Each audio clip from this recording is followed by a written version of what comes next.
Que Deus vos abençoe no nome do Senhor Jesus Cristo. Vamos agora nos alimentar da palavra. Vamos orar. Pai Celeste, nesta manhã nós estamos aqui diante do Senhor. Nossa alma rendida a Ti, nosso coração derramado em Tua presença. Já louvamos o Seu nome com a alma e com o coração. O louvor sempre atrai sua presença, porque a Bíblia diz que Deus habita no meio dos louvores. E é verdade, Senhor, nós cremos em sua palavra. Por isso, Senhor, eu acredito que quando tem verdadeiros adoradores, o Senhor está lá, porque foi Jesus que disse isso, que o Pai sempre procura verdadeiros adoradores, para que o adorem em espírito e em verdade. São esses os verdadeiros. E eu creio que o Senhor encontra ainda verdadeiros adoradores, porque se o Senhor procura é porque tem. Se um fundo sempre clamando a outro fundo, é isto, Senhor. Agora, porque cremos em Tua palavra, nós não duvidamos disso em nenhum momento. Queremos que nesta manhã, neste momento, agora, o Senhor possa repartir o pão conosco. O pão da vida é Cristo Jesus, e é dele que nós precisamos. Nossa alma se alimenta do verdadeiro pão. Ela só quer isto, porque Jesus disse que nem só de pão natural viverá o homem, mas ele vive de toda a palavra que sai da boca de Deus. Sim, nós não podemos sobreviver só com o pão natural. O pão natural, ele faz o nosso corpo ficar bem para caminhar, andar e trabalhar, mas não podemos esquecer que temos uma alma, que ela precisa de alimento. E os alimentos deste mundo que estão aí oferecendo nunca preenche a alma. Não há nada neste mundo natural que possa satisfazer uma alma de um cristão. Não tem festa, não tem baile, não tem isto que satisfaça.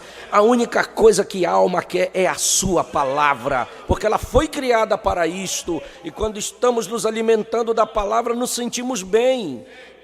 Nos sentimos regozijantes e alegres. Portanto, nesta manhã, Tu és a palavra, Tu estás aqui e nós estamos querendo ser alimentados. Nos ajude, portanto, Senhor, e já lhe agradecemos de coração, em nome do Senhor Jesus Cristo. Amém. Vamos abrir em Mateus capítulo 12. Vocês acharam? Então, alguns dos escribas e dos fariseus tomaram a palavra dizendo: Mestre, quiséramos ver da tua parte algum sinal. Mas ele lhes respondeu e disse: Uma geração má e adúltera pede um sinal, porém não se lhe dará outro sinal, senão o do profeta Jonas. Pois como Jonas esteve 3 dias e 3 noites no ventre da baleia, assim estará o Filho do Homem 3 dias e 3 noites no seio da terra. Os ninivitas ressurgirão no juízo com esta geração e a condenarão, porque se arrependeram com a pregação de Jonas. E eis que está aqui quem é mais do que Jonas. A rainha do sul se levantará no dia do juízo com esta geração e a condenará, porque veio dos confins da terra para ouvir a sabedoria de Salomão. E eis que está aqui quem é mais do que Salomão. Amém? Você pode dizer amém para a palavra. Que Deus possa acrescentar sua palavra em nosso coração nesta manhã, em nome de Jesus. Podemos sentar. O profeta pregou uma mensagem chamada O Sinal deste Tempo. Amém? Quando ele pregou esta mensagem, em 13 de novembro de 63, ele usou esse texto.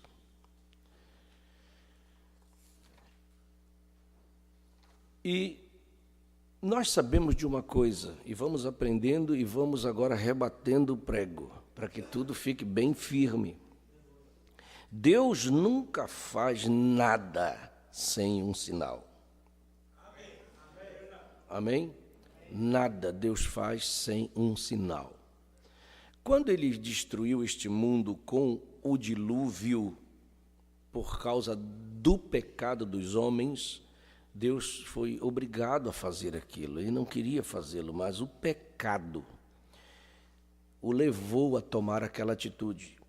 Deus não achou muito bom isso. Quando Noé, que escapou com aquela arca, e vocês sabem que, se nós analisarmos bem, o mundo anterior aos dias de Noé era igual aos dias nossos, como nós estamos vendo hoje.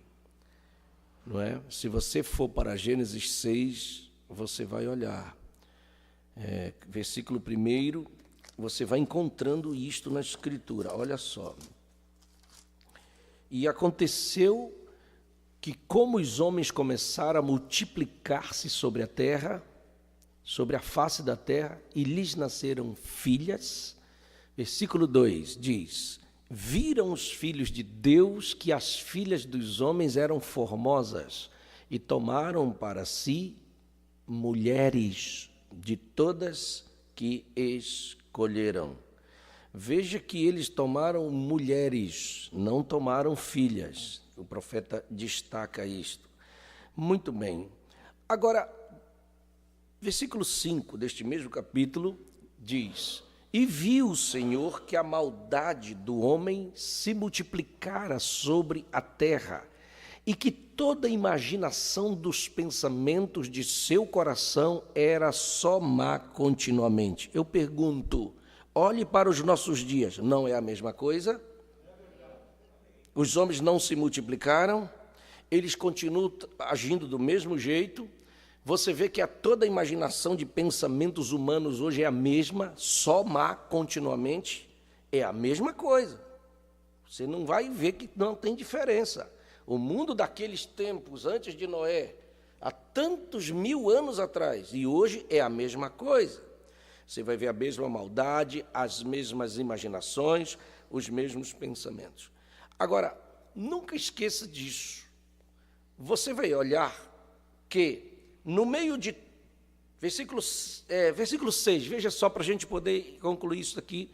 Então arrependeu-se o Senhor de haver feito o homem sobre a terra. Ele se arrependeu. Olha o que aconteceu. Eu fiz o homem perfeito, mas olha onde ele se meteu em problemas. Né? As pessoas querem culpar hoje Deus. Deixa o versículo aí. Vamos 7, depois eu falo isso aqui. E disse o Senhor: destruirei de sobre a face da terra o homem que criei, desde o homem até o animal, até o réptil, até a ave dos céus, porque me arrependo de os ter feito. Os homens querem colocar as culpas em Deus das coisas que acontecem hoje. Você vai na internet e vê o que os homens estão dizendo hoje, blasfemando contra Deus, porque se acontece um problema, se acontece um acidente, se acontece uma criança morrer, eles culpam Deus. Por que Deus não salvou? Eles nunca pegam a culpa sobre si mesmo. Eles nunca aceitam que o problema está acontecendo no mundo por causa do próprio homem. Ele que é o pecador, foi ele que pecou, não foi Deus. Deus criou perfeito. Quem bagunçou foi o homem. E ele atrai o pecado para si, porque cada vez que... Romanos 1, eu já preguei aqui. Cada vez que o pecado vem, toda vez que o homem começa a adorar a criatura em vez do Criador, Romanos capítulo 1 diz isso, eles começam a adorar a criatura, adora a mulher, adora carnaval, adora futebol, adora tudo quanto é essas porcarias que tem no mundo, eles atraem para si mais juízo. Deus disse, já que vocês querem adorar a criatura, então eu vou tá aí, vocês querem a bagunça, então eu vou liberar, tá aí, eu vou liberar os corpos de vocês para vocês desonrarem entre si mesmos. Aí atrai a homossexualidade, o lesbianismo, os acidentes, os problemas, é a culpa do próprio homem, não é de Deus, aí quer jogar a culpa em Deus. Nós temos que entender isto, que o que está acontecendo hoje é o mesmo que aconteceu lá atrás, e o mesmo juízo, porque que Deus mandou sobre o mundo antediluviano é o mesmo que está previsto para essa geração que está aqui. Não vai escapar, eu vou mostrar dentro da Escritura isto, e nós vamos aprender nesta manhã como é que Deus trabalha. Amém? Agora, veja, mas quando chega no versículo 8, Deus olha lá de cima e vê uma geração perdida, mas no versículo 8 do capítulo 6, ele olha e diz, Noé, porém, achou graça aos olhos do Senhor. E o versículo 9 diz, estas são as gerações de Noé. Noé era um varão justo e reto em suas gerações, ponto e vírgula, juntos, Noé andava com Deus. Mas olha a disparidade, no meio de uma geração de milhões e milhões de pessoas, Deus encontrou um homem só. Deus não encontrou 100 homens, Deus não encontrou 1000 homens andando com ele, Deus não encontrou 5.000 homens, no meio de uma geração inteira, milhões de pessoas, Deus viu um.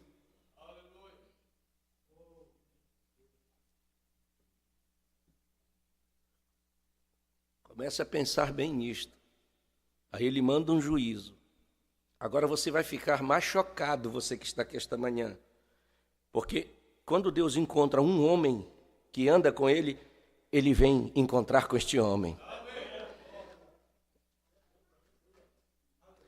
E Deus disse, eu te vi, meu Noé, você achou graça aos meus olhos, então faz uma arca e prega. Faz uma arca e prega. Faz uma arca e prega. Deus é tão bom, ele não foi responsável, o homem fez errado, o homem fez tudo torto, o homem bagunçou tudo, e Deus ainda vem e dá um escape. Chama aquele homem, manda ele fazer uma arca, manda ele pregar para as pessoas serem salvas, porque Deus não é inconsequente, antes dele mandar um juízo, ele manda um escape. Amém? Só que você vai ficar chocado de quando você lê 1 Pedro, capítulo 3, 1 Pedro, capítulo 3, versículo 20, você vai ver quantas pessoas foram salvas daqueles milhões e milhões de pessoas que estavam na terra no tempo de Noé. Vamos lá. Os quais em outro tempo foram rebeldes, quando a longanimidade de Deus esperava nos dias de Noé, enquanto se preparava a arca, na qual poucas, isto é, quantas? 8. Vou repetir, quantas? Só mais uma vez, quantas? 8 almas se salvaram pela água. Só 8. De uma geração inteira. E olha que eu vou te dizer, a geração de Noé era uma geração sábia. Tinha cientista. Porque como é que eles construíram aquelas pirâmides que hoje ninguém sabe explicar? Era no tempo de Noé. Nem com a tecnologia que nós temos hoje, temos condições de construir aquelas pirâmides da maneira que foram construídas. Como é que eles conseguiam fazer cores tão vivas, que duram anos, 4.000 anos? Hoje nós não temos condições de fazer cores que perdurem tanto tempo. Porque era uma geração científica de homens, como é hoje. Agora, preste atenção nisto. Por que é igual? Foi Jesus que disse. Vamos para o versículo que todo cristão desta mensagem precisa ter em mente. Lucas 17. Vamos lá. Lucas 17, versículo 26. Olha o que Jesus diz. Você vai ver que eu estou falando a verdade. E como aconteceu nos dias de...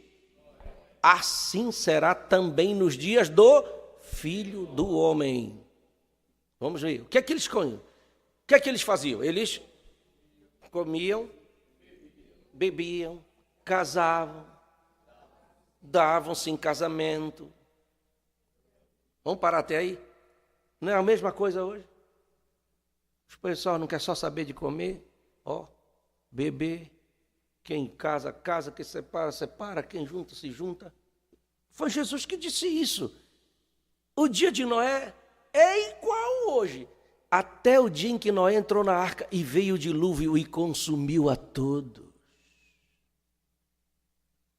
Então os nossos dias é igual ao de Noé ou não é? Quem disse foi Jesus e ele sabia o que ele estava dizendo. Agora, preste atenção numa coisa. Quando o dilúvio vem, a mesma água que salva Noé e aquelas 7 pessoas com ele, é a mesma água que matou os outros. É a mesma água. Enquanto Noé estava flutuando em cima da água, junto com aqueles que estavam na arca, os outros estavam morrendo afogados. É a mesma água. Nunca esqueça disso. Só que quando a água baixa, que tudo seca, Deus sai e faz um pacto com Noé. Deus disse: Noé, eu me arrependi, eu não poderia ter feito isso, mas eu vou te dar um sinal. Por isso que eu disse que tudo Deus faz com um sinal. Eu vou te dar um sinal que nunca mais eu vou fazer isto, Noé. Nunca mais vai acontecer isto. Aí Deus faz aparecer o arco-íris. Com 7 cores, porque 7 sempre é o número da perfeição. E Deus disse assim: cada vez que chover, Noé, cada vez que a chuva vier, vai aparecer este arco. E toda vez que aparecer este arco, isto é o sinal que eu estou me lembrando, que nunca mais terá um dilúvio sobre a terra. Por isso que eu me emociono quando eu vejo o arco-íris. Porque eu digo: Deus nunca esquece de sua palavra. Olha aí, o arco-íris apareceu. Ele está lembrando que não vai haver mais um dilúvio. Deus é fiel. Então ele sempre mostra um sinal no céu quando ele está fazendo alguma coisa na terra. Agora, preste atenção numa coisa. Eu vou citar algo para você aprender esta manhã.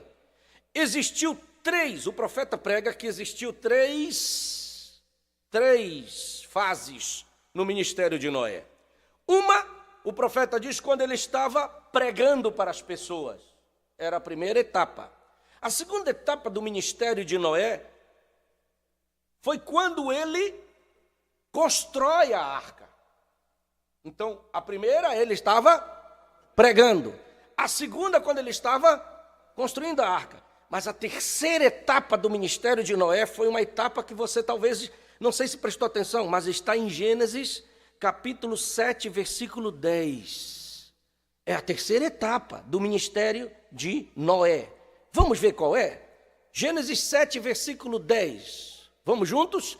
E aconteceu que, passados 7 dias, vieram sobre a terra as águas do dilúvio. Essa era a terceira etapa. O que aconteceu? Preste atenção. Noé entra na arca. Deus disse: fechou o quadro, 120 anos tu pregaste. Não veio ninguém? Não, ninguém aceitou, Senhor. É a mesma coisa hoje, a gente está pregando a mensagem da hora e as pessoas estão correndo longe dela.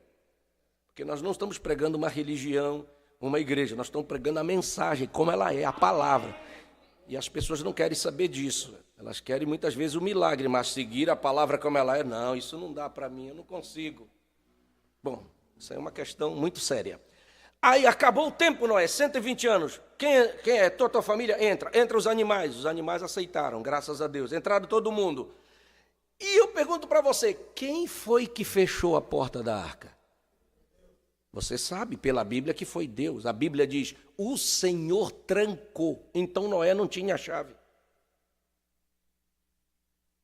Porque quem foi que trancou? A Bíblia diz que foi Deus que trancou aquela porta. Mas não pense que Noé entrou e a chuva caiu. Noé entrou, e a chuva já... Não, quantos dias se passaram depois que ele estava dentro da arca? Deus é perfeito. 7 dias eles passaram lá dentro. Noé, sua família e os animais. 7 dias, porque Deus é perfeito em 7. Naqueles 7 dias eu te pergunto, se alguém viesse Noé, nós estamos arrependidos, agora nós cremos. Ele podia abrir a porta? Não, acabou. O dilúvio não tinha caído, mas a porta já estava fechada. Nem que Noé quisesse abrir, não podia. Podia chegar o governador, o prefeito, nem que Noé quisesse, não dependia mais dele. Porque quem fechou a porta foi Deus. Ninguém podia mais entrar nesses 7 dias. O dilúvio não tinha caído, mas ninguém não tinha mais chance para ninguém. Agora você vai entender uma coisa. Quer dizer, a primeira etapa Noé pregando, a segunda etapa a arca, construída com a pregação. Mas a terceira foi fechado 7 dias. Não tinha mais chance antes do dilúvio chegar. Eu vou mostrar que isto é verdade. Vamos ao ministério de Jesus. Vamos agora para o ministério de Jesus. A primeira etapa do ministério de Jesus foi milagres. Curas, multiplicação de pães. Nessa época, a multidão andava atrás de Jesus. Você vai ver na Bíblia, multidões, multidões, multidões. Mas chega um período do ministério de Jesus que ele mudou a coisa. Ele começa a repreender os fariseus. Mudou o ministério dele. Ele já não estava fazendo mais aquelas curas, aquelas multiplicações. Você só vê 2, depois da metade do ministério de Jesus para frente, você não vê mais ele fazendo isso. Mas você vê no capítulo 15 de Mateus, o capítulo 23, ele dizendo: ai de vós, escribas e fariseus, repreendendo a igreja, repreendendo os pastores, porque vocês são igual sepulcros caiados, por fora é bonito, mas por dentro só tem coisa podre. Ele está falando da igreja e para os pastores.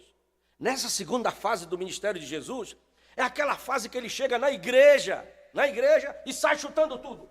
Pá, chuta a mesa para cá, pá, chuta para ali, abre a porta dos passarinhos que estavam lá, solta os boi, pega um chicote e vai batendo em todo mundo. Parece que esse pastor ficou louco. Já pensou chegar aqui e sair chutando tudo? Mas era Deus. O que é que Deus está fazendo na igreja? Se a igreja é dele, construída para ele, para adorar a ele, aí Deus chega lá na igreja que é construída para ele, não consegue pregar, sai batendo em todo mundo. Mas se fosse eu, você podia chamar a polícia para mim, mas aquele era Deus fazendo isso. Por que Deus faz isso na igreja? Porque tinha alguma coisa errada lá.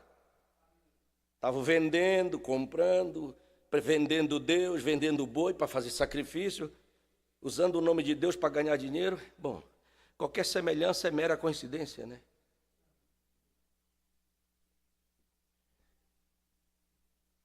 Essa era a segunda fase do ministério de Jesus. Mas eu vou te mostrar qual foi a terceira fase do ministério de Jesus. Foi depois que ele morre. O que é que ele fez? 1 Pedro capítulo 3, versículo 19. É igualzinho de Noé, porque Deus sempre repete as mesmas coisas. É tão importante isso nós sabermos esta manhã, que Deus não muda, ele faz sempre as coisas do mesmo jeito, porque senão ele não é Deus. 1 Pedro capítulo 3, versículo 19 e versículo 20, fala de Jesus. Quando ele morre, ele está lá na cruz, morto. O soldado já ultrapassou seu coração, sai água, sai o sangue, sai o espírito. E ele, todo mundo olhando o corpo dele lá, mas onde ele estava? No qual também foi e pregou aos espíritos em prisão, os quais em outro tempo foram rebeldes, quando a longanimidade de Deus esperava nos dias de Noé, enquanto se preparava a arca, na qual poucas, isto é, 8 almas se salvaram. Quem estava pregando para espíritos em prisão? Jesus. Ele morre e desce, vai lá no inferno. Quando ele chega lá no inferno, ele encontra aquelas almas que foram mortas no dilúvio, sofrendo lá no inferno, e ele vai pregar para elas. Mas eu pergunto, ele foi pregar para a salvação delas? Não, elas já estavam lá no Hades, não tinha mais salvação. Mas ele foi dizer para eles assim: olha, eu quero dizer para vocês o seguinte, que aquele homem que estava lá em cima do morro, que vocês disseram que estava velhinho, caduco, que estava louco, pregando aquela mensagem, era verdadeira. Aquela arca que ele construiu estava me representando. Aquilo foi a salvação para quem entrou lá. Agora vocês não aceitaram, é por isso que vocês estão aqui. Eu só quero enfatizar para que vocês saibam, e não tenho dúvida, de que vocês estão neste lugar porque vocês rejeitaram a mensagem da hora do meu profeta que estava pregando em cima do morro. É a Bíblia que diz isso, você acabou de ler. Ele foi pregar para espíritos em prisões. Essa é a terceira etapa do ministério de Jesus. E você sabe que o profeta diz nesta mensagem, sinal do tempo do fim? Ele diz, eu temo que nós estamos agora pregando para almas que já estão em prisão. Porque quando essa mensagem entra nesse Brasil, ela entra como um rolo compressor. Ninguém ficava diante desta mensagem. As denominações não deram conta diante desta mensagem com o poder que ela entra. Mas você já prestou atenção que hoje, para ganhar uma alma para esta mensagem, está muito difícil? Por isso que quando alguém entra que crê nesta mensagem, nós fazemos festa. Porque foi um grande milagre sobrenatural, quando Deus dá a revelação para uma pessoa do que é os nossos dias. Porque eu vou te dizer uma coisa, no dilúvio, Deus deu um sinal, não deu? Qual foi o sinal para o dilúvio que não vai ter mais? Repita, o que foi que Deus deu como sinal? Deus nunca faz nada sem um sinal. Quando Jesus vem, eu vou te dizer uma coisa, você vai aprender algo nesta manhã. Quando Jesus vem, Deus mostrou um sinal. Qual foi o sinal? No batismo dele não veio um sinal do céu? O Espírito Santo desceu como uma forma, porque o Espírito Santo não é pombinha, ele é espírito. Mas como é que se vai ver um espírito? Deus queria mostrar que ele estava fazendo algo na terra. O seu filho tinha chegado. E aí no batismo dele desce o Espírito Santo como uma forma corpórea de uma pomba. E a voz sai da pomba dizendo, este é o meu filho amado. Deus mostrou um sinal no céu de que algo estava acontecendo na terra. E quando Deus vem nesses últimos dias cumprindo a sua palavra, que ele disse que mandaria um profeta sobre a terra, ele não mostrou um sinal? Olhe para aquela foto ali e você vai ver. As pessoas até ficam escandalizadas quando nós colocamos aquela foto, mas a nossa foto não está interessada tanto naquele homem que está ali. Sim, ele é uma pessoa importante como seu pai é importante. Você tem a foto do seu pai em casa para lembrar dele, mas não é tanto aquela figura. Nós estamos interessados naquele sinal que está sobre a cabeça dele, porque aquele sinal é a coluna de fogo, Deus mostrando e vindicando algo na terra.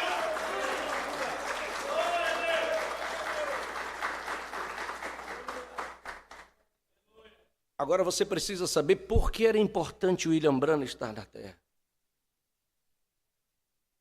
Amém?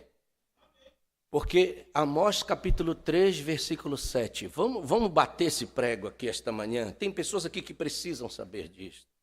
Amós capítulo 3, versículo 7. O que é que a Bíblia diz? Vamos juntos? Certamente o Senhor Jeová não fará coisa alguma sem ter revelado o seu segredo aos seus servos,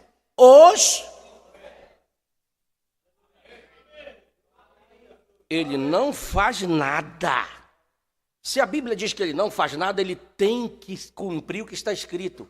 Ele não pode falar nada ou fazer coisa alguma sem antes ele vir revelar e mostrar isso através de um profeta.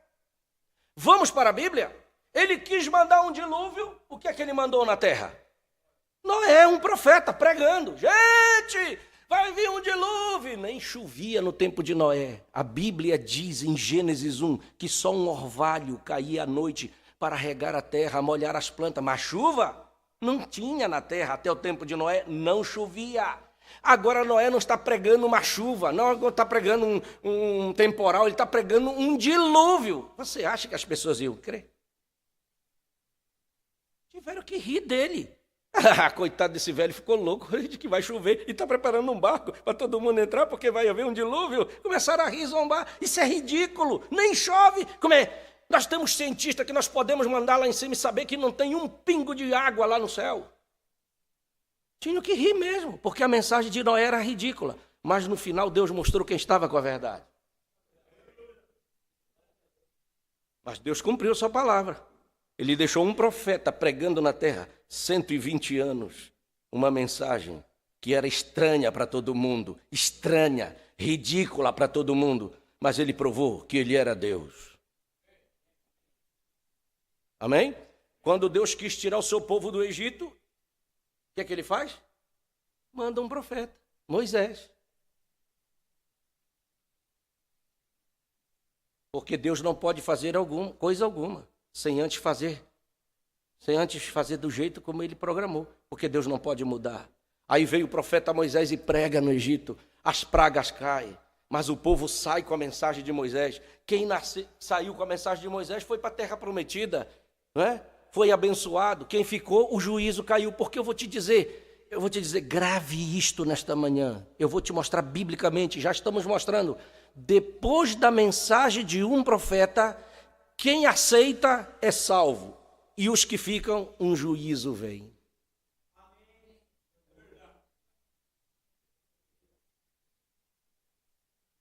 Quem aceitou a mensagem de Noé foi salvo na arca. 8 almas, nós vimos na Bíblia.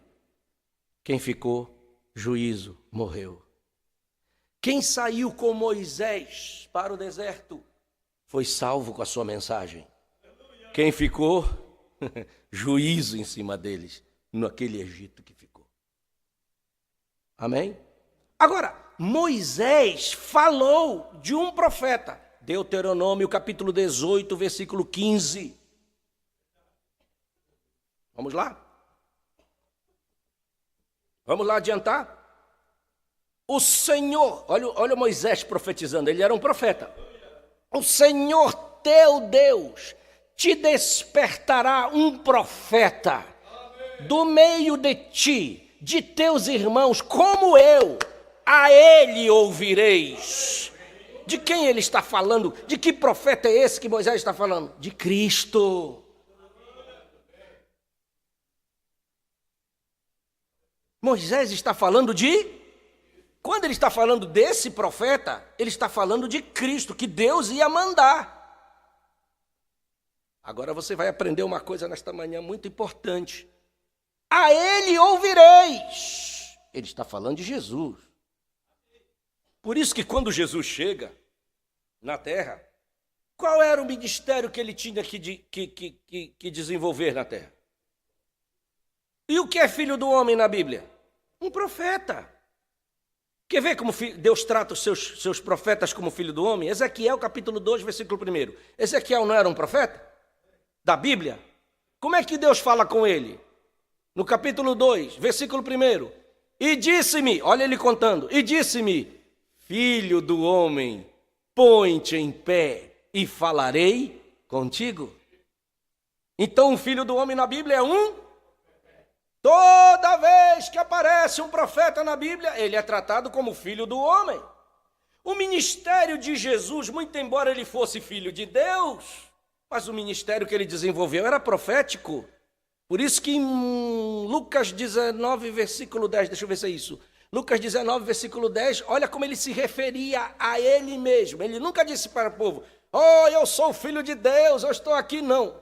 Olha como ele dizia, porque o filho do homem veio buscar e salvar o que se havia perdido. Ele está dizendo dele, salvando Zaqueu. Isso é na casa de Zaqueu. Ele disse, o filho do homem veio buscar e salvar o que se havia perdido. Ele se intitulava filho do... Como é que ele se intitulava? Filho do homem. E filho do homem na Bíblia, o que é que é? Era o ministério de Jesus, quando ele estava na terra. Ele nunca disse, eu sou o filho de Deus, porque o filho de Deus veio buscar e salvar o que se havia... Não, filho do homem. Porque era o ministério que ele estava desenvolvendo. Ele estava como um profeta, trazendo uma mensagem. Mas eu vou te dizer uma coisa. que você vai ficar chocada. Ele não era o Filho de Deus que estava na terra?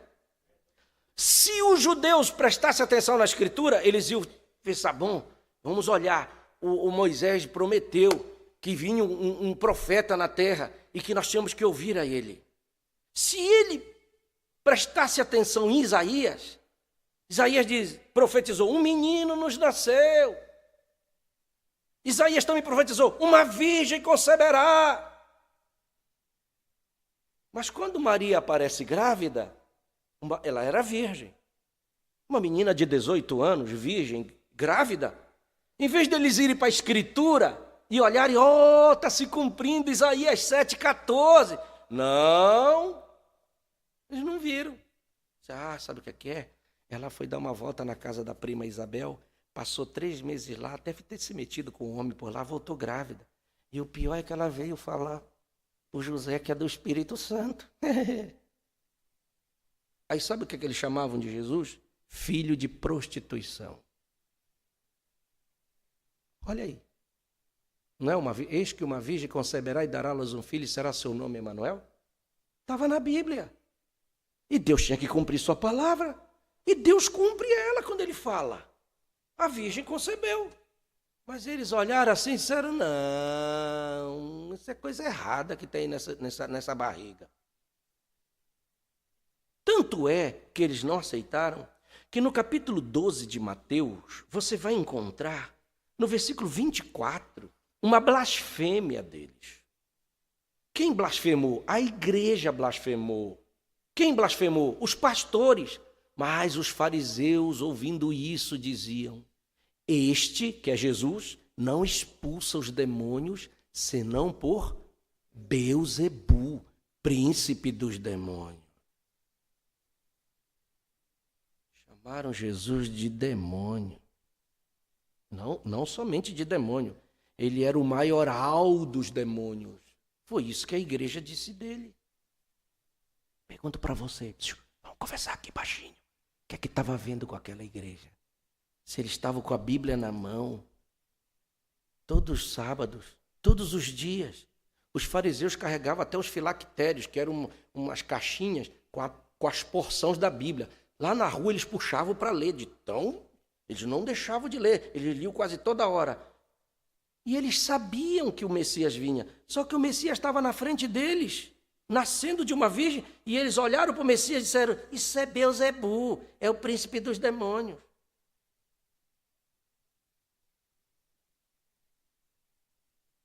Isso foi no tempo de Jesus, mas nunca esqueça que hoje é a mesma coisa. Tudo se repete. Agora vou dizer uma coisa. A Bíblia conta que aquele homem endemoniado gadareno, no capítulo 5, se eu não me engano, de Marcos, deixa eu ver se é Marcos 5, isso eu gosto de enfatizar aqui para você. Conta a história do demoniado e gadareno. Versículo 9 do capítulo 5 de Marcos, Jesus perguntou-lhe, qual é o teu nome? O endemoniado. E o demônio respondeu, Legião é o meu nome, porque nós somos muitos demônios. Você sabe quanto é uma legião? Quanto é uma legião no exército romano? Eu já preguei várias vezes aqui. Qual é a contagem de uma legião no exército? 6.000 soldados. 6.000 soldados. Então você imagina quantos demônios estavam no couro desse homem. Um demônio numa vida de uma pessoa já é bastante para fazer uma bagunça na vida dela, agora tu imagina 6.000. Por isso que a Bíblia diz que, porque tendo sido muitas vezes preso com grilhões, cadeias, as cadeias foram feitas por ele em pedaços, os grilhões em migalhas, e ninguém o podia amansar. Ele tinha sua morada nos sepulcros. Nem ainda com cadeias ninguém podia prender, e sempre andava de dia e de noite clamando pelos montes, pelos sepulcros, ferindo-se com pedras. Era a legião que fazia isso na cama. Agora, você vai ficar uma coisa muito importante, porque, presta atenção, versículo 7, a legião que estava nele, vamos voltar aqui, o que é que a igreja dizia de Jesus? Chamava ele de... Vocês estão fraquinhos hoje, hein? A igreja chamava ele de... Os pastores, a igreja dizia, esse homem é endemoninhado. Ele expulsa demônio pelo príncipe dos demônios. Agora vamos dizer o que o diabo dizia de Jesus. Marcos 5, versículo 7. Vamos lá. O endemoninhado, a legião que estava nele. E clamando com grande voz, se ajoelhou. No versículo anterior diz que ele se ajoelhou e disse: que tenho eu contigo, Jesus, filho do Deus Altíssimo? Eu conjuro-te por Deus que não me atormentes. O demônio sabia mais do que a igreja. Porque a igreja dizia que ele era demônio. E o demônio está chamando ele de filho do Deus Altíssimo. Onde é que estava a coisa errada? Porque ele era filho do Deus Altíssimo. Mas a igreja dizia que ele era demônio. Eu mostrei para vocês, não mostrei na Bíblia? Mas o demônio dizia, tu és filho do Deus Altíssimo. Então até hoje o demônio sabe muito mais do que muita igreja por aí.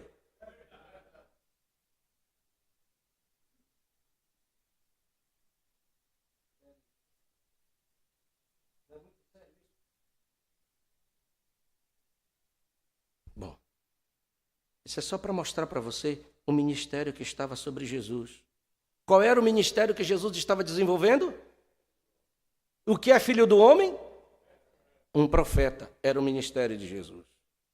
Mas nunca esqueça de uma coisa. Deus sempre é perfeito em 3. Jesus, ele tem 3 ministérios para desenvolver. O primeiro, ele já desenvolveu quando ele estava na terra em carne. Ele era filho do... Mas quando ele morreu e ressuscitou, ele mudou o ministério. Hoje ele não é mais filho do homem para nós. Hoje ele assumiu o ministério de filho de Deus. O que é filho de Deus? Grave isso. É o intercessor, é o sacrifício. Por isso que quando ele morreu, ele fez o sacrifício e hoje ele está intercedendo, a Bíblia diz, por nós. Por isso que tudo que você ora em nome de Jesus, ele atende. Porque Jesus é o sacrifício. Você diz, Senhor, eu te peço em nome de Jesus. Ele está aí, meu filho, porque você está fazendo certo. Você está indo através do intercessor, do sacrifício. E Deus aceita. Por isso que você diz, eu quero ser curado, Senhor, em nome de Jesus. Toma, meu filho, já está curado, você está indo pelo caminho certo. Enfermidade, sai em nome de Jesus. É o sacrifício, ela obedece. Demônio, sai em nome de Jesus. Ele obedece porque ele é o sacrifício, o Filho de Deus, o intercessor.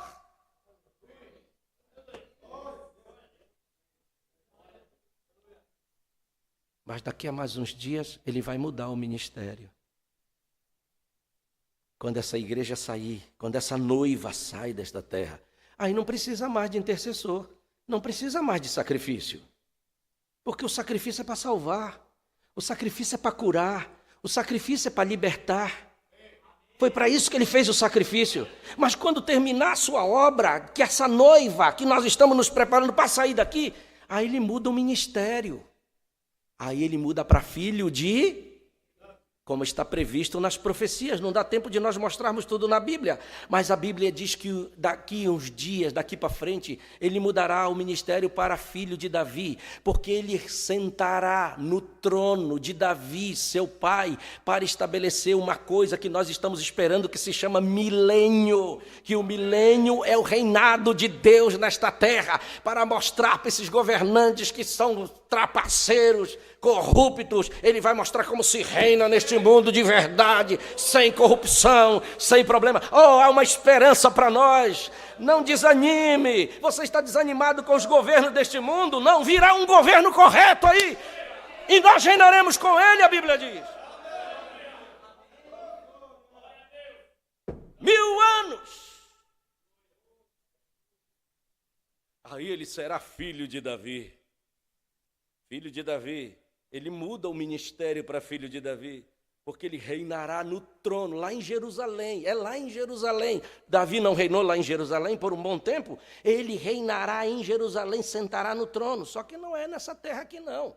Para ele morar nessa terra, ela tem que ser purificada, ela tem que pegar fogo mesmo, e vai ser o fogo atômico que vai purificar essa terra para tirar pecado que tem por aí, essa coisa suja que está por aí, vai queimar para dentro da terra, muitos centímetros, talvez metros abaixo da terra, queimará, para queimar até a raiz, não ficará nem raiz, nem ramo de pecado. Aí ele descerá e morará nela, com certeza.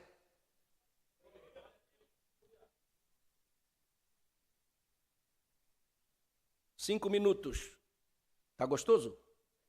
Vamos mostrar agora o ministério de Rembrandt nesse meio aqui. Então vamos repetir. Primeiro, ele é filho do homem. Já passou o seu ministério terreno. Hoje ele está como filho de intercessor. Mas o terceiro é o sacerdote. E o terceiro é filho de quando ele vier no milênio. Mas escute o que Jesus diz. Vamos voltar em Lucas 17. Lucas 17. Nunca esqueça disso. Você que está visitando hoje, nunca esqueça, que eu vou mostrar. Versículo. Louvado seja Deus. Aleluia. Versículo 26 de novo.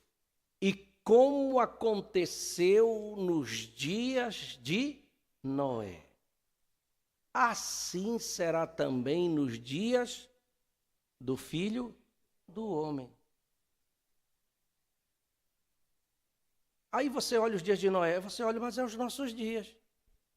Mas acontece o seguinte, o senhor não acabou de dizer que o ministério de Jesus agora não é mais filho do homem? Ele não é filho de Deus agora? O sacerdote, o intercessor?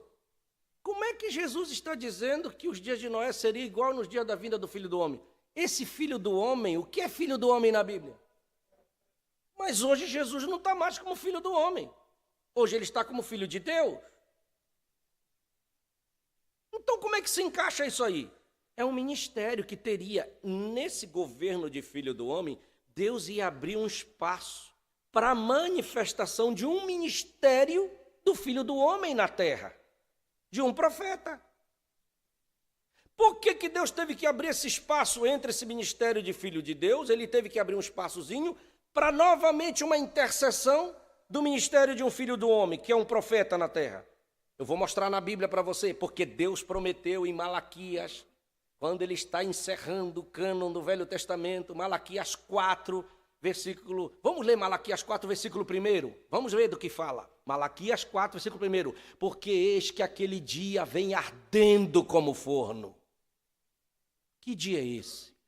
Todos os soberbos e todos que cometem impiedade serão como a palha. E o dia que está por vir os abrasará, diz o Senhor dos Exércitos, de sorte que lhes não deixará nem raiz, nem ramo. É um dia aí na frente que está vindo. Deus vai acabar com essa imundície de pecado que está sendo cometido aí. Adultérios, fornicações, tudo quanto é coisa terrível que está acontecendo. Esse dia está chegando. Mas o versículo 2 diz assim. Vamos no versículo 2? Mas para vós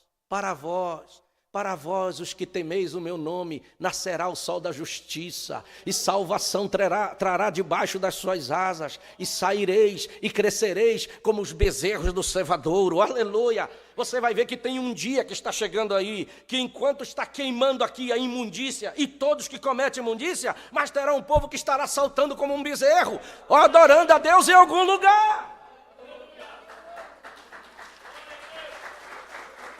Deixa eu ficar alegre aqui em cima. Glória a Deus. Amém? Vamos lá, versículo 3 está gostoso. Eu estou gostando desse versículo. Olha o que vai acontecer. E pisareis os ímpios, porque se farão cinza debaixo da planta dos vossos pés, naquele dia que farei, diz o Senhor dos Exércitos. Isso ainda não aconteceu. Os ímpios ainda estão aí. Eles ainda estão blasfemando de Deus, eles ainda estão fazendo coisa errada, mas chegará um dia que Deus de vocês pisarão a cinza deles. Está profetizado. Deus não pode falhar com a sua palavra. Mas no versículo 5, aleluia, no versículo 5, ele diz, eis, olha, ele está terminando, mas eis que eu vos envio. Na minha versão diz, eis que eu enviarei o profeta Elias, antes que venha o dia grande e terrível do Senhor. Esse dia está bem aí na frente. Esse dia está aí porque não existe dia grande e terrível, ainda não aconteceu. Está para acontecer, que é a grande tribulação, com tudo aquilo que está profetizado em Apocalipse, está pronto para acontecer, ainda não aconteceu, mas Deus disse que antes que acontecesse, Ele mandaria um profeta Elias sobre a terra.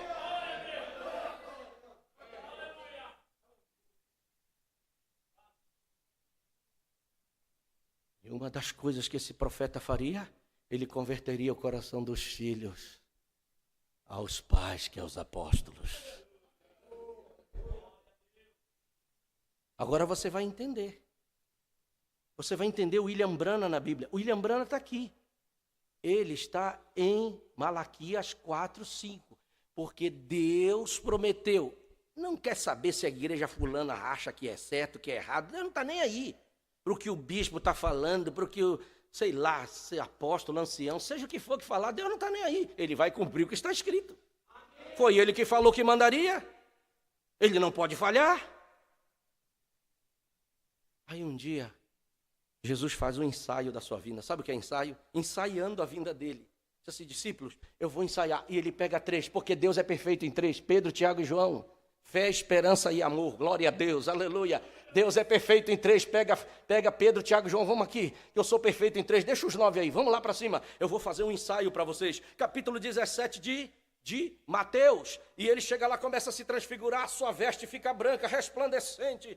E aí a nuvem desce, a glória de Deus desce ali. E os 3 ficam olhando assim, maravilhados. E aparece, quem aparece do lado dele? Moisés e Elias. Eu estou citando, não dá tempo de ler. Mas você sabe que a Escritura diz assim, falando com ele a respeito da sua vinda. Era um ensaio que ele estava fazendo. Aí vem o profeta desta era e diz assim, Elias está representando aquele cristão que estará vivo. Como nós podemos presenciar esta vinda. Nós estamos vivos, talvez não morreremos quando se acontecer esta vinda. O Elias está nos representando porque ele foi ao céu sem morrer.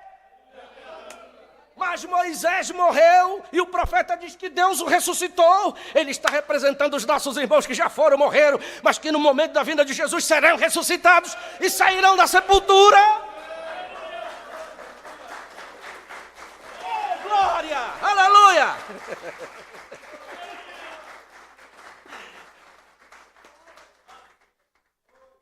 Nós nem vamos entrar na questão das cabanas que ele queria fazer, porque senão nós vamos tomar muito tempo. Mas eu estou gostando, amém?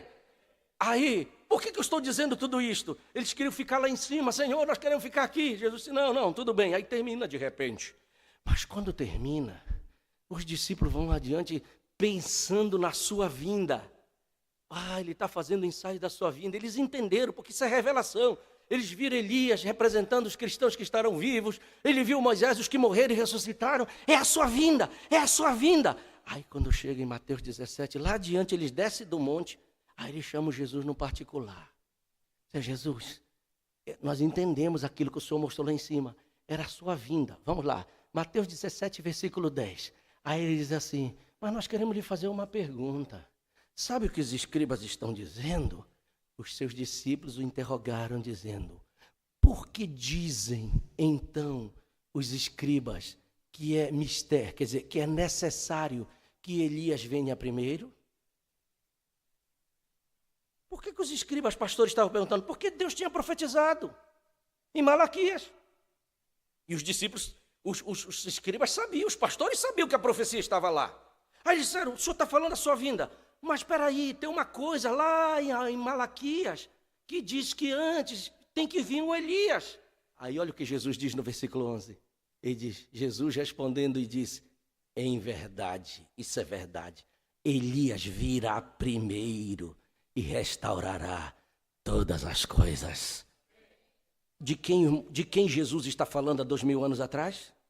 Daquele homem.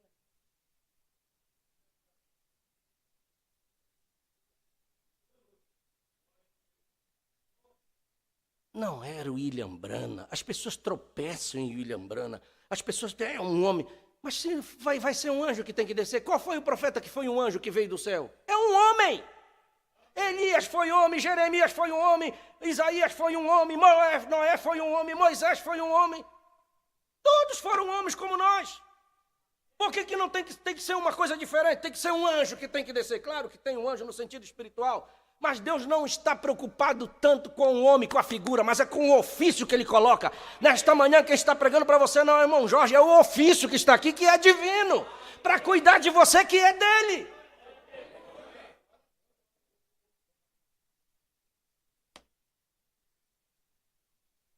Jesus disse, é verdade, Elias vai vir mesmo. E ele tem que consertar tudo que está errado. Naquele momento, Jesus, como Deus, estava vendo a religiosidade dos nossos dias. Jesus, como Deus, estava vendo a era da igreja. Que a igreja ia começar certo no Pentecoste, mas no meio do caminho ela ia trocar tudo. Aí ele viu quando eles deixaram de adorar o único Deus para adorar uma suposta trindade, que não existe isso na Bíblia. Deus viu os homens adorando uma trindade, 3 deuses, independentes, individuais, dividindo a divindade em 3, quando Deus nunca disse que Ele é 3, Ele nunca foi dividido. Nunca. Tem muitos versículos na Bíblia para isso. Ouve, Israel, o Senhor nosso Deus é o único Senhor. Jesus disse, eu e o Pai somos só um.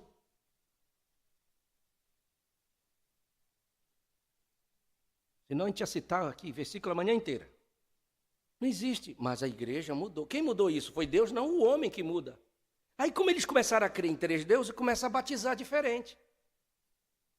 Numa trindade. Em nome do Pai, do Filho e do Espírito Santo. Mas quem não mandou? Foi Jesus? Foi, está na Bíblia, está. Mas ele disse em nome. Mas as pessoas não procuram saber qual é o nome. Isso é um engano. Amém? Ele tem um nome. Porque título não resolve problema de ninguém, nem expulsa demônio, nem cura enfermidade. Título não resolve. Eu te expulso enfermidade em nome do Pai. A gente sabe que o Pai é o Senhor, mas não vai dizer nome de Pai, que o diabo nem reconhece isso. Eu oro em nome do Espírito. Ninguém ora assim. Jesus não disse para orar assim. E Espírito não é o Espírito Santo, mas ninguém clama Espírito. Porque Espírito não é nome de ninguém. Espírito é Espírito. Mas tem um nome que foi dado para ele, no céu e na terra, que é respeitado. É Jesus. O Senhor Jesus. Esse nome, meu Deus, quando é citado, o demônio até treme as pernas e sai correndo. Porque é um nome poderoso acima no céu e na terra e não tem ninguém que possa com ele. E Jesus nos mandou orar em nome dele. E o demônio reconhece o nome dele.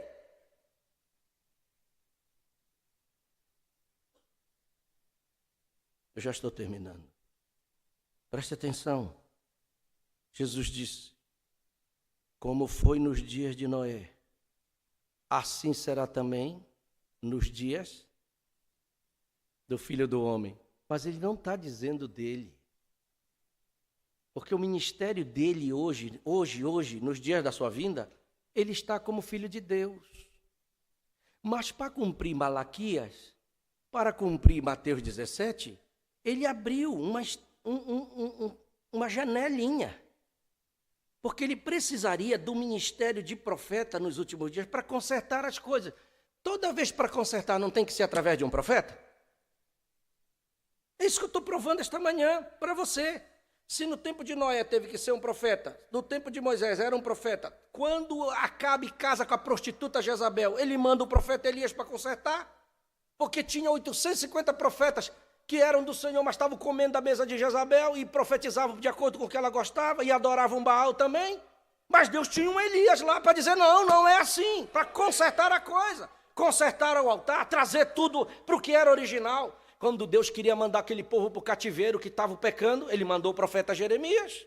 E o profeta Jeremias dizendo, tem um cativeiro. Jogaram o Jeremias no calabouço, deixaram ele lá pão e água, não acreditaram na mensagem dele, mas o povo foi, porque Deus estava falando através de um profeta. Era um cativeiro que durou 70 anos. Deus nunca vai fazer nada sem antes vir através de um profeta.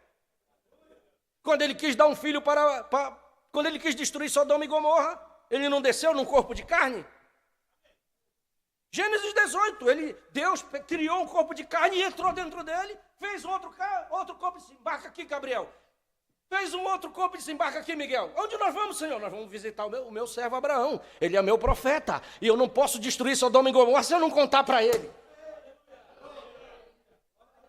Aí ele vem e Abraão fica lá, ele não estava esperando. Ô, Senhor, tu come churrasco? Como? Tu come bolo? Como? O senhor come coalhada? Come. Sara, prepara um bolo que Elohim vai comer conosco. Aí Elohim, mas Elohim não foi lá só para comer churrasco com Abraão, não. Ele comeu churrasco, comeu bolo, bebeu coalhada. Mas ele disse, Abraão, eu estou aqui, sabe por quê? Porque eu não posso destruir aquela Sodoma e Gomorra sem antes eu vir contar para ti, porque tu és o meu profeta.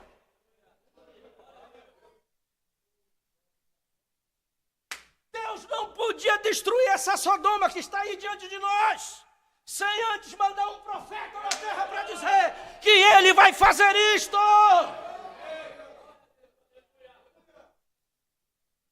Deus destruísse este mundo hoje, sem mandar um profeta na terra, ele tinha que ressuscitar Sodoma e Gomorra e pedir perdão para ele. Por quê? Porque Deus não pode mudar. Ele vai fazer sempre as coisas do mesmo jeito. Quer as pessoas acreditem ou não acreditem, Deus vai fazer do mesmo jeito, porque Ele não está aí para o que você acha. Ele vai cumprir segundo o que Ele disse, segundo a sua palavra. Agora você entendeu por que precisa ter o ministério do Filho do Homem, uma inserção dentro desse ministério de Filho de Deus? Se Deus veio em carne para anunciar que Ele ia destruir Sodoma e Gomorra, e veio em carne para avisar Abraão, nessa geração, Ele veio no corpo de carne também. Ele entrou no corpo de carne, através do ministério profético, para anunciar a esta geração que Ele vai destruir este mundo, mas que tem uma noiva que precisa ser salva, que precisa entrar na arca também. Elias virá e restaurará. O que é que esta mensagem deste Elias está restaurando? A crença num único Deus só. Não é, esse profeta pregou, não é trindade, gente, é um único Deus. A mesma mensagem que Elias pregou para Israel. Não é Baal, não é Astarote, é o Senhor Deus. E aquele que mandar fogo é Ele. E graças a Deus que Ele mandou fogo. E Deus desta geração mandou fogo também.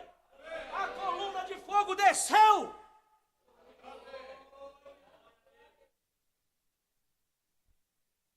Sabe por que eu estou pregando assim? Porque eu fui chamado para pregar para eleito. Aqui nós não estamos aqui para duvidar da palavra. O eleito crê na palavra, sendo a palavra e diz amém para a palavra.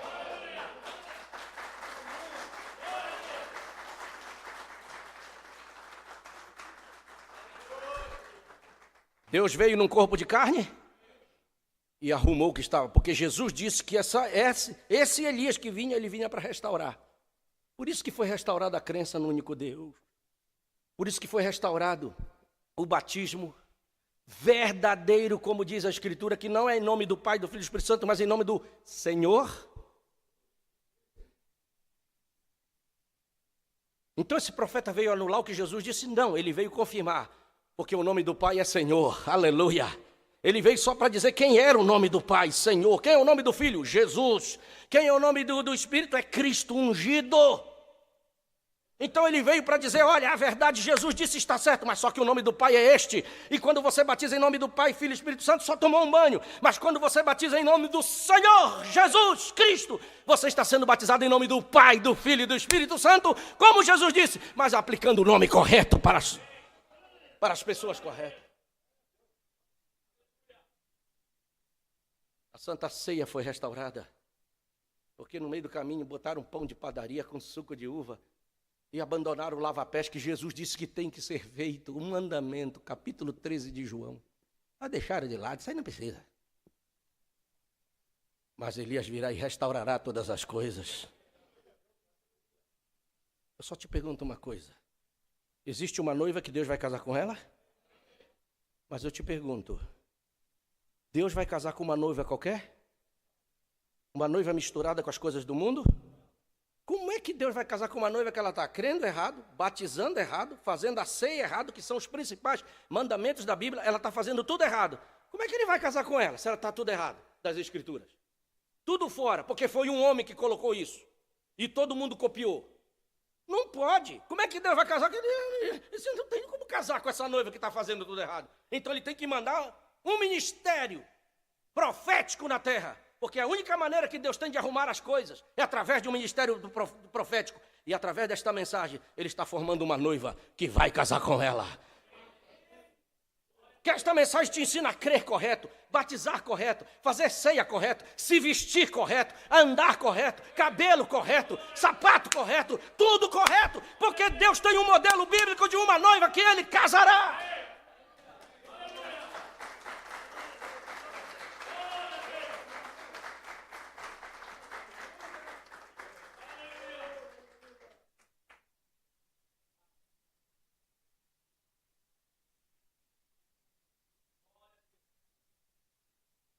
E ele está nesta manhã falando conosco. Eu quero pregar nestes últimos dias para ser o divisor das águas. Quando o profeta pregou almas que estão em prisão agora, só para encerrar, você tem tempo para isto? Ele tinha 14 anos. Preste atenção nisso. 14 anos. Levou um tiro na perna. Casualmente por um amigo que estavam caçando juntos. Estava no hospital. E lá no hospital ele ia morrendo. Um determinado dia a alma dele desce. E ele se sente caindo. Ele disse, a pior sensação é cair sem chegar a lugar nenhum. E quando ele está lá no fundo, ele entra no corredor. E vê aquelas mulheres assim.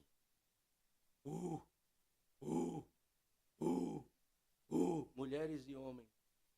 Ele olhou aquelas mulheres pintadas em volta dos olhos. Ele disse, como elas estão se pintando hoje, elas fazem um olho de gato, pintura, seus cabelos. E disse que viu elas ali. Só aquelas coisas, com aqueles olhos bugalhados, presas, só fazendo assim. Ele disse que elas faziam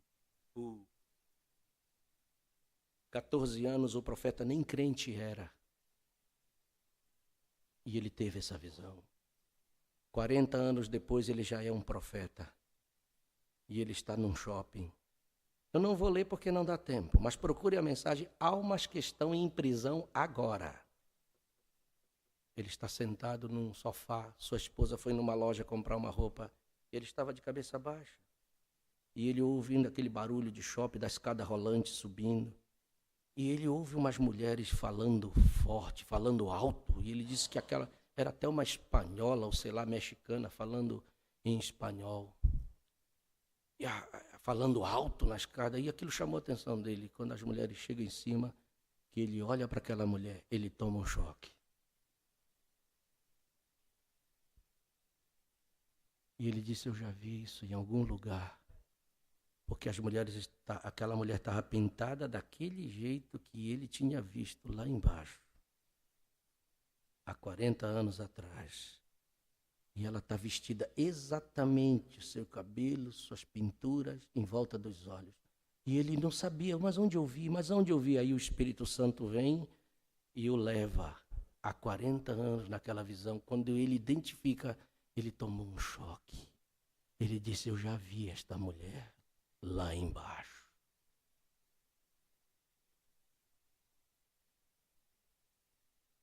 Você pode se chocar com isto, mas não esqueça do que eu preguei esta manhã.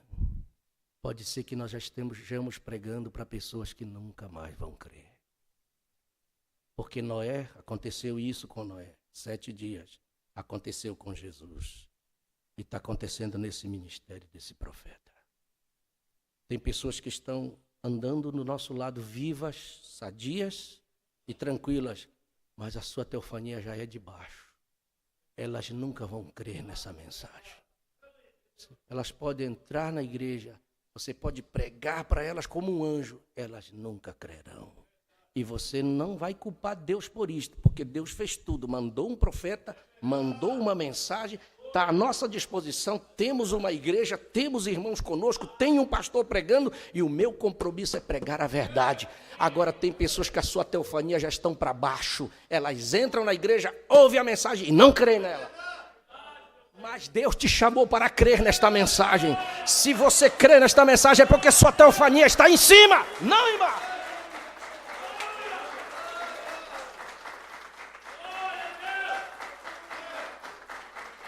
Vamos ficar de pé.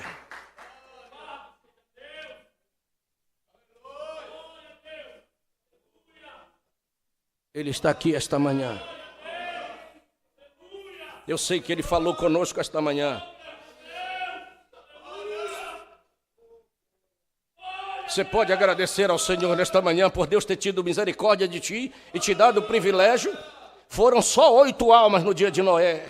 No tempo de Jesus só foi aqueles 12 discípulos e mais alguns. Jesus disse que nesses últimos dias os chamados seriam muitos, mas os escolhidos seriam poucos.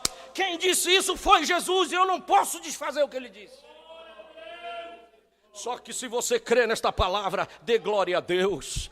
Você pode ser a pessoa mais falha deste mundo. Você pode ser a pessoa mais fraca deste mundo. Você pode ser a pessoa que diga, eu não tenho condições. Você não tem, mas não é você que vai ter condições. É Ele que vai te ajudar. É Ele que vai entrar em você. É Ele que vai te dar condições de chegar naquela hora, naquele lugar.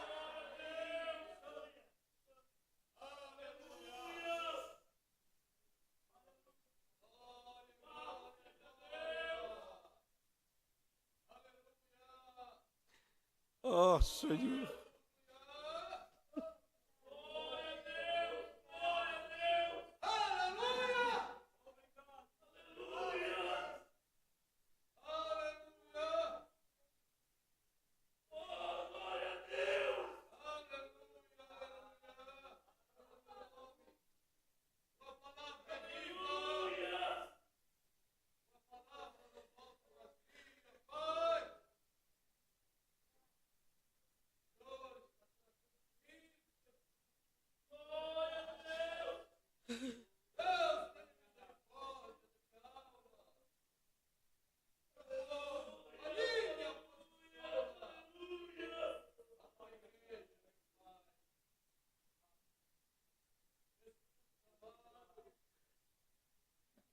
Porque você não escapa por sua vida. Deus está te dando uma oportunidade esta manhã. Não olhe as circunstâncias nem as condições. Escape enquanto você pode. Venha para a palavra, não por uma igreja, para a palavra. Que é o único recurso que nós temos de saída. O compromisso de Deus está com sua palavra sendo pregada. Se alguém deseja esta manhã, eu quero orar por ti. Eu quero orar por ti. Eu quero te ajudar e dizer para o Senhor te ajudar. Eu não posso salvar a tua alma, nem fazer nada por ti. Mas Ele está aqui esta manhã e pode fazer. Talvez você diga, mas é muito difícil. Para você é difícil, para Deus não. Se existir alguém que precisa, eu quero encerrar orando por você. E você vai sair daqui diferente. Você vai sair daqui com uma certeza. Você vai sair daqui melhor, com certeza, de que quando você entrou. Deus quer te ajudar. Deus quer te dar condições. Existe um seguro, existe uma rocha. Só existe um lugar de segurança, é a palavra. Oh, glória seja dada ao teu nome, Senhor. Oh, glorifique a Deus, adore a Deus.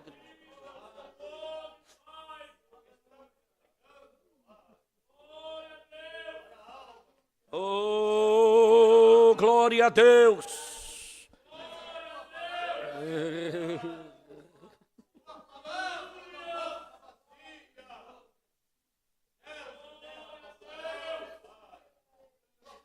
Senhor, nós te agradecemos esta manhã.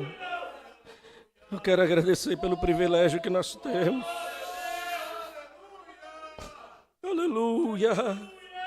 Oh, ajude esta pessoa que precisa de emprego, dê vitória e graça, Senhor, em nome de Jesus.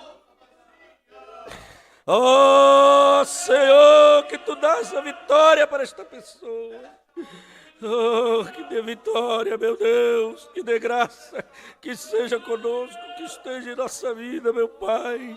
Que nos ajude, que caminhe ao nosso lado, que esteja conosco, que nos dê vitória, que nos dê força para caminhar. Meu Deus, meu Deus.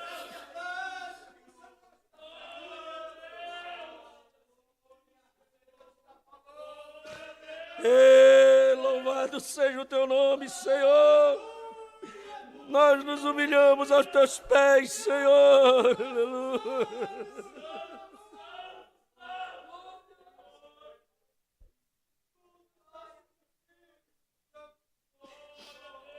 Oh, Deus,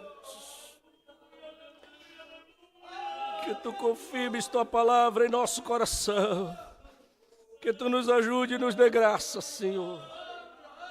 Que o Senhor nos ajude e nos dê graça e continue conosco neste dia, caminhe conosco, esteja conosco, dirija a nossa vida, que nos dê a certeza cada dia mais de que nós temos a palavra, que os nossos olhos foram abertos, porque a tua palavra é colírio para os nossos olhos, para o nosso coração. Nos ajude, portanto, meu Deus.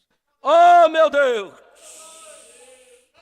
Oh, meu Deus, ajude estes irmãos, ajude estas famílias, ajude estes jovens, estas jovens, ajude estas jovens, Senhor, estes jovens a entenderem, a compreenderem, que os olhos sejam abertos para ver aonde nós estamos, em que lugar nós estamos, que era nós estamos, que ministério nós estamos, que mensagem nós estamos. Oh, que coisa grande e gloriosa o Senhor tem nos dado, meu Deus. Que o Senhor possa continuar conosco neste dia, nos acompanhando, nos dando graça e nos dando vitória. Pai, nós entregamos nossa vida em tuas mãos e lhe agradecemos no nome do Senhor Jesus Cristo. Quantos dizem amém? Deus abençoe os nossos visitantes, continue abençoando, venham outras vezes para ouvir a genuína palavra do Senhor aos nossos corações. Cumprimente seu irmão, sua irmã, os visitantes. Oh, glória seja dada ao nome do Senhor nosso Deus. Aleluia.